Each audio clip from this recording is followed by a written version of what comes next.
Hi hello friends, ನಾನು ಅಡುಗೆ ಮನೆ ಸ್ವಾಗತ. ಇವತ್ತು ನಾವು ಮಾಡ್ತಿರೋದು ಅಲಸಂದಿ ಕಾಳು ಸಾಂಬಾರು.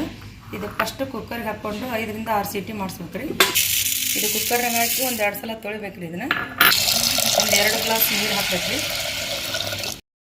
ಹಸಿ ಮೆಣಸಿನ್ಕಾಯಿ ಕಟ್ ಮಾಡಿ ಇದ್ರೊಳಗೆ ಹಾಕ್ಕೊಳತ್ತೀನಿ ರೀ. ಒಂದು ಟೊಮೆಟೊನು ಕಟ್ ಮಾಡಿ ಹಾಕ್ಕೊಳತ್ತೀನಿ ರೀ. ಸ್ವಲ್ಪ ಒಂದು ಅರ್ಧ ಸ್ಪೂನು ಅರಿಶಿನ ಪುಡಿ, 5 ರಿಂದ 6 ಸೀಟಿ ಮಾಡಿಸ್ಬೇಕು ರೀ. 3 ರಿಂದ 4 ಸ್ಪೂನ್ ಎಣ್ಣೆ ಹಾಕೀನಿ ರೀ. ಜೀರಿಗೆ ಹಾಕ್ಕೊಳತ್ತೀನಿ ರೀ. ಸಾಸಿವೆ ಒಂದು ಅರ್ಧ ಸ್ಪೂನು, ಚಕ್ಕೆ 2 ಸ್ಮಾಲ್, 2 ಲವಂಗ, 1 ಏಲಕ್ಕಿ ಹಾಕೀನಿ ರೀ. ಈ ಬೆಳ್ಳುಳ್ಳಿ ಜಜ್ಜಿ ತೊಗೊಂಡಿನಿ ರೀ, ಇದು ಹಾಕಾತೀನಿ. 3 ರಿಂದ 4 ಕರಿಬೇವು, ಕೊತ್ತಂಬರಿ ಹಾಕ್ಕೊಳತ್ತೀನಿ ರೀ. ಒಂದು ಅರ್ಧ ಸ್ಪೂನ್ ಉಪ್ಪು ಹಾಕ್ಕೊಳತ್ತೀನಿ ರೀ. ಅದಕ್ಕೆ ಎಷ್ಟು ಸಾಂಬಾರಿಗೆ ಬೇಕು ಅಷ್ಟು ಹಾಕ್ಕೊರಿ. ಇದು ಗರಂ ಮಸಾಲ ರೀ. ಇದು ಒಣ ಕೊಬ್ಬರಿ, ಹುಂಚೆಣ್ಣೆ ನೆನೆಸಿಟ್ಕೊಂಡಂಥ ನೀರು ಹಾಕ್ಕೊಳತ್ತೀನಿ ರೀ.